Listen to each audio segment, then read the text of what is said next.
ça mais depuis loolu dégguñu nga wax si te bëggoon na nag nga tey jii nii fii comme ay jeunes ñoo fi nekk du la déglu nga wax quoi.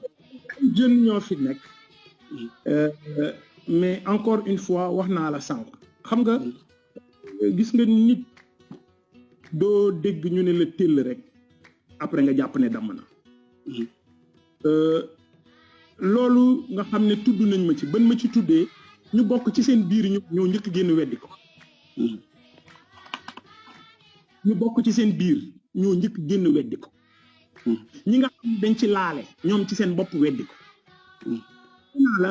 dañ doon wax Bougane est un pion de Macky bi Macky ñëwee ñu jël safara di ko teg ci Macky ñu gis ne tëj nañu Sen TV ak Zik FM boole ñaari support yëpp tëj xam nga loolu kon mënoo continuer di waxati loolu soo ko waxee waxi dof ngay wax il fallait avoir autre chose à mettre sur la table mais man ku ma xam pour dire même que ay kàcc la nga baal ma ngeen baal ma ci kàddu kër góor gi sama immeuble R+10 la kër góor gi R+10 ay bureau ñoo fi nekk amul appartement bu nit di dugg 9e ak 10e duplex la suma soxna moo dëkk foofu et puis xanaa kay kuy làqatu ku ñuy nëbb doo ñëw ba ci wetu nga ko fay bi quoi am na Auchan aussi en France c'est rond-point de Auchan les locaux sont à côté de Auchan immeuble bi au moins fi may wax ak yow au moins 500 personnes dinañ fi dugg chaque jour donc il faut savoir raison garder gis nga am na waxu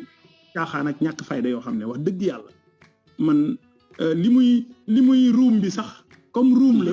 moo tax ma wax ci mais bu doon ci yeneen situation duma ci wax duma ci leeral lenn parce que le sëñ Abdoul Ahad Mbacké mu baax ma waxoon rek sëñ Fallou nga baal ma bu baax ba waxoon rek gor mënula dëkk di tuuma déedéet. président ok man donc bon Sénégal yi seetlu nañ problème Adji Sarr ba mu amee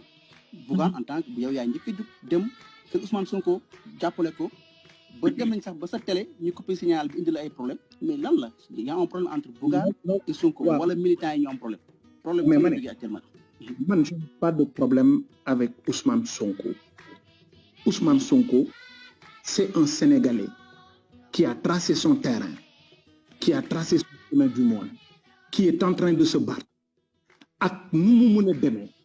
c'est quelqu'un qui aujourd'hui fait la fierté de la jeunesse sénégalaise. Il faut ñu nangul man awma problème ak kenn soutien bi ma amoon démb ci Ousmane Sonko même soutien boobu laa amaat ci moom ci dossier bii ba ma jàkkaarloog moom dama confiance en toi mais notre justice fut-elle mauvaise elle reste quand même notre justice demal nga wu c'est ce que je lui dis xam nga man nga baal ma man du ma wax mukk nit lu ko neex ngir wut plaisir nit wala neex nit man du ma doxale noonu ñi ma xam sax xam nañ ni Bougane dafa carré nit la koo xam ne bu ma la ragalee wax dara mun naa fa toog di jooy bul sonn lu ma xalaat dama la koy wax donc li ma gëm man moom laa gëm démb moom laa gëm tey ce dossier il faut l'évacuer li ma gëm mooy confiance bi ma amoon démb ci Ousmane Sonko moom laa am tey jii ci moom li mu wax yey na ma yey na beneen sénégalais am na ñu ci d'accord am na ñu ci d'accordul mais écoutez la justice elle est là pour ça kenn ku nekk am nga sa intime conviction maintenant li nga xam ne moom mooy setal mooy leeral mais c'est la justice alors qu'on ne sait pas nag comme li may wax rek ñi nga xam ne nga baal ma ci kàddu gi ay bulle puide lañu dañuy wut képp koo xam ne danañ ko ci laawaale wala ñu taxal ko ci man xawma ku xam ndaw si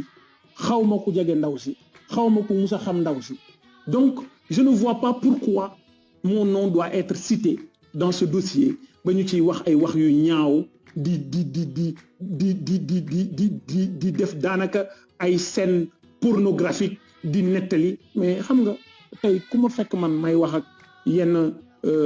sagaru nit ñi mais bu boobaa man la ñuy yedd donc comme je dis fii ci néeg bi la ñu nekk on est dans cette room c'est pourquoi j'en parle mais très honnêtement serait été dans une radio ou une télé du ma ci wax parce que gëwuma ne loolu am na njariñ pour les Sénégalais. Tic, il te reste 5 minutes, s'il te plaît. D'accord. Damay ñëw juste que président ma ñëw si dernière question bi gis nañ comme des médias départ yi nga xam ne ni ki noté nañ ko bu Abdoulaye Mbow bi Pa Assane ak Ahmed Aïdara lu waral loolu président. Écoutez, je reste constant nee naa la xaq rabbikum dëgg rek moo dëgg yàlla moo ko moom dëgg moo njëkk te mooy mujj. Ma conviction c'est que Ahmed Aïdara dañu ko tooñ bi mooy li ma gëm mooy qu'est-ce qui a changé. Ahmed Aïdara a toujours fait la revue de presse avec son style gis naa ñu nekk ci réseaux sociaux yi di fen naan wuy Bougane et de connivence avec le CNRA Bougane et de connivence avec le CORED mais CORED bi nga xam ne mooy défendre journalistes yi CORED moo dem et wax naa leen ko bi ñu ñëwee fii toog ci sama bureau en réunion ma ne leen lu jig njaak yéen la Simon Faye mën na ko seede Evelyne Mandiouba mën na ko seede ma ne leen yéen waa CORED lu jig njaak yéen a parce que yéen a dem boole ji Ahmed Aïdara au niveau du CNRA du seen cër parce que je vous comprends yéen ñi ci ëpp ci yéen vous êtes dans des médias publics bu ngeen jógee ne da ngeen di réguler la presse du yéen a war a réguler la presse parce que yéen ci seen bopp li xew RTS ngeen waroon ko réguler wu leen ko te du ngeen ci wax parce que RTS moo leen di fay donc bu ngeen demee ba CNRA di clamer waroon ngeen jiitu ci ñëw ci ñun toog ak ñun waxtaan comme waxtaan wi ngeen ñëw di def c'est ça la réalité te mooy li ma gëm. Babacar Diagne on a échangé je lui ai dit ce que je pense qu'est-ce qui a changé entre-temps et puis man mënuma comprendre pour dire que ces gens ont un problème d'intelligence mënoo bàyyi ba Ahmed Aïdara ñàkk jot defatul revue de presse nga ne da nga koy interdire revue de presse qu'est-ce qui a changé entre-temps rien n'a changé maintenant il est juste devenu maire xanaa li muy def tey la leen déranger et on a suspendu nos antennes pendant 72 heures 72 heures on a perdu 60 millions amul kenn ci ñoom wala kenn ci ñi nga xam ne ñooy dekk di ngal-ngali ku ñëw defal ñu sax un communiqué de soutien kenn parce qu'ils se sont dit Bougane c'est son problème Bougane n'est pas avec nous il faut le laisser sombrer man ku ma xamul xam naa suma bopp le CNRA a demandé que Ahmed Aïdara arrête la revue de presse même si je ne suis pas d'accord il y a quand même 437 pères de famille yoo xam ne fa la ñu nekk chaque fois bu ñu tëjee rajo bi wala ñu tëj télé bi dama leen di yóbbu en chômage technique je demande à l'administration de les amener en chômage technique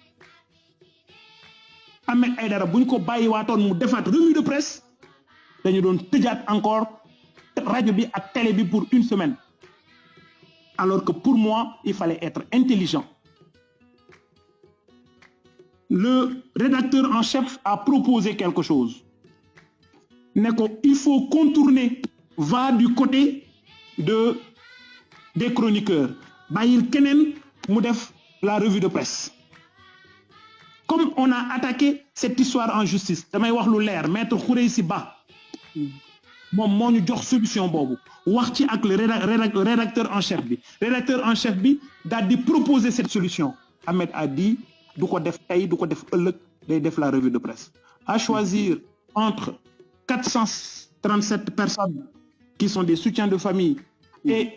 mettre quelqu'un au frigo le temps que la justice soit saisie de cette affaire je dis bien maître Khoureyssi Ba moom moo yor ce dossier là maître Khoureyssi Ba xam ne avocat opposition bi la donc les choses sont très claires. Non, merci. Vraiment, leeral nga foofu parce que ñu doon gis ay images nii rek ñu ne way sabotage affaire yi quoi. Liñ ci wax yëpp ay fen liñ ci wax yëpp manipulation la liñ ci wax yëpp désinformation là. Des médias, c'est un groupe de presse qui est là, qui défend le peuple et qui est du côté du peuple. Sinon dama doon def comme yeneen boroomi këru presse yi nekk ci Sénégal bu boobaa dinañ ma jox ci terrain yi dinañ ma jox ci marché milliards yi dinañ ma jox leneen ak leneen ak leneen amul lenn lu nit mën a propos mën a firnde ne jox nañ ko Bougane Gueye alors que ñeneen ñi ñu ngi leen di jox ay 10 000 mètres carrés biir Ndakaaru 3 000 mètres carrés pour ñenn ñi ginnaaw palais et cetera parce que c'est des gens qui ont accepté de rouler pour le pouvoir. Moi je dis je suis du côté du peuple, je m'engage pour dégager Macky Sall et ses sbires quel que soit le prix. Bu desee benn souhaitement bu ma war a dese man Bougane Gueye bu ñu yaakaaree ne tëj des médias wala fattama wala asphyxier ma financièrement mooy tax du ma yeggalee fi ma jëm juum nañu parce que man at bi mu judd nit ku ragal juddu ci. Merci président. Aussi le départ de Abdoulaye Mbow et Papa Assane loo si mën a yokk. Oui mais attendez c'est des employés comme tout autre employé Abdoulaye Mbow du yaa ngi gis ne mu ngi liggéey ba léegi. Abdoulaye Mbow mu ngi foofu ci biir ma ngay liggéey ba léegi il a son projet. C'est un Sénégalais ambitieux qui a un projet d'avoir un journal avec un autre confrère. Il a ce que les gens oublient c'est que Abdoulaye Mbow est un cadre. Il a déposé nu koy waxee ci préavis de démission depuis 3 mois. bu mu jum 3 mois moo jiitu coow li. Et pourtant, il est en train de conduire son business, mais il est tout le temps au niveau de la télé, c'est un chroniqueur. Donc, ça veut dire que,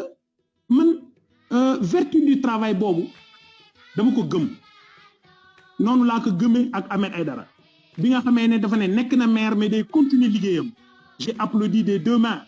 parce que lima gëm moy liggéey rek moy anoblir doomu adama. Liggéey dong moy affranchir doomu adama. Liggéey dong moy tax nga mun a tekki amul leneen mais malheureusement ñi ñu jiite li ñu gëm mooy sàcc li ñu gëm mooy randal li ñu gëm mooy position de rente nga nekk fenn nga mun a mosal say mbokk et cetera. J'ai dit le promoteur de la corruption au Sénégal, l'industrie de la corruption au Sénégal, le seul promoteur c'est Macky Sall. Et dama am fu leer fu ma ko teg dama ne dafa waxoon ne moom Macky Sall du fal frère am décret donc mooy tax mu fal bu dee décret moom du ko signé mais bi mu ko falee CDC lu mu wax dama ko fal parce que dafa gagné ville am bu gagné ville am il faut nga jox ko base il faut mu am lu mu entretenir base am est-ce que salaire mooy entretenir base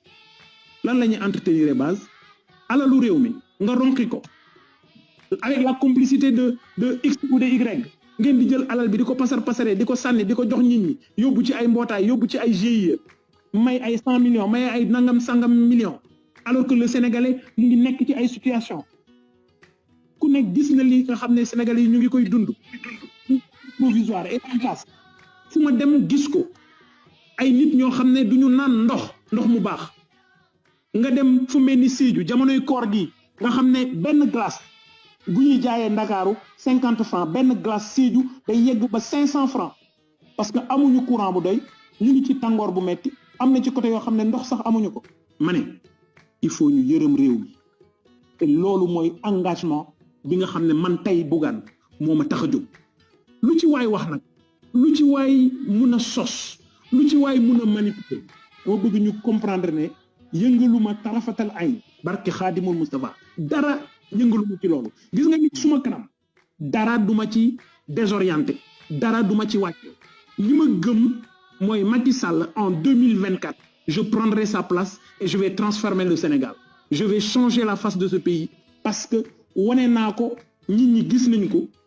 awma ndey du ñuy tudd awma baay du ñuy tudd j'ai beaucoup de respect j'ai plus de respect pour les Serigne Mboup et autres parce que c'est des gens qui se battent c'est des gens qui ont fait leur preuve dans ce pays malheureusement tu vois des gens qui ont traversé Senghor qui ont traversé Diouf qui ont traversé Wade ànd ak Macky Sall tey ñoom ñooy ñëw taxaw ne ñoom ñoo war a changer problème bi ñoom ñoo war a régler problème bi ñoom ñoo war a nekk ñi sauver le Sénégal. Comment tu peux sauver le Sénégal alors que toi, tu fais partie des problèmes du Sénégal? Problème qui le côté du donne beaucoup solution. Lolo moy lima gëm. Merci président Bougane. ñu ngi wax Firawna Sall ne ko Moussa Sonko ñëw na. na ko leer naññi. bi boo mu xam ne gis nga nguur yàlla moo ko joxe.